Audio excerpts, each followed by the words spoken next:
January. That's what superheroes usually make, superhero movies make. I'm not surprised. Clint Eastwood's a great filmmaker.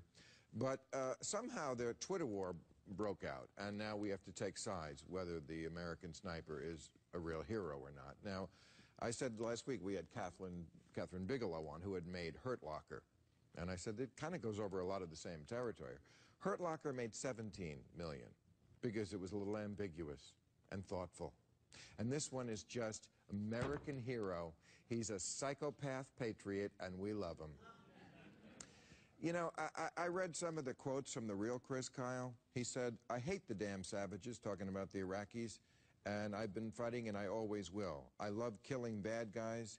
Even with the pain, I loved what I was doing. Maybe war isn't really fun, but I certainly was enjoying it." I don't know. Eisenhower once said, "I hate war as only a soldier who has lived it can." I just don't see this guy in the same league as Eisenhower. I'm sorry. And if you're a Christian, I know this is a Christian country, I hate the damn savages. I don't give a fuck what happens. That doesn't seem like a Christian thing to say. You know, it's a very interesting point. There's a lot of anger in this country, and the people who go see this movie are people who are very angry. And this guy basically says, "I'm going to fight on your side," and they bite for it. I think there's some. I bet you if you looked at a cross section of the Tea Party and people who go to see this movie, there's a lot of intersection. But I also think there's always been sort of a search for the totemic war hero. We saw that with Pat Tillman in a certain respect.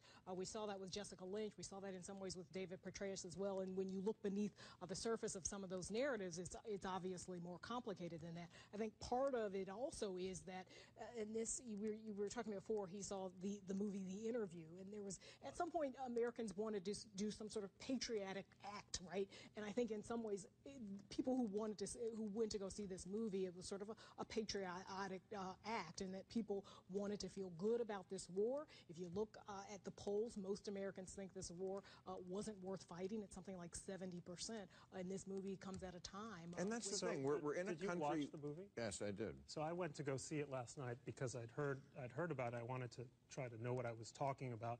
I can't believe you came away with that impression of the film.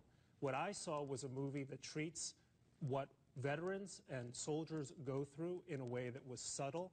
It was not just about war. It was about PTSD. It was about what the wives of soldiers go through. And by the way, the savages he's talking about, okay, aren't ordinary Iraqis. The savages are al-Qaeda killers who put drills into children to enforce Okay, you know what? orders. When he was sitting up there and looking 200 yards away, he didn't know that's who he was shooting. In the first scene, he's about to shoot a kid. Yeah, but I would also say you can't sum up a man by one quote taken out of context. You don't know how he said that. And I think if you're fighting a war, I bet you say a lot of fucked up shit in the middle of it. Well, that was after the war when he wrote a book. All right, but you've been through a war. I'm just saying, you know, the idea that Americans cannot see any ambiguity, that somebody has to either be pure hero or pure traitor, is ridiculous. It's not that. In fairness, everybody's like that. No, Americans are not. I mean, there's not a lot of subtlety in the lives of ordinary people.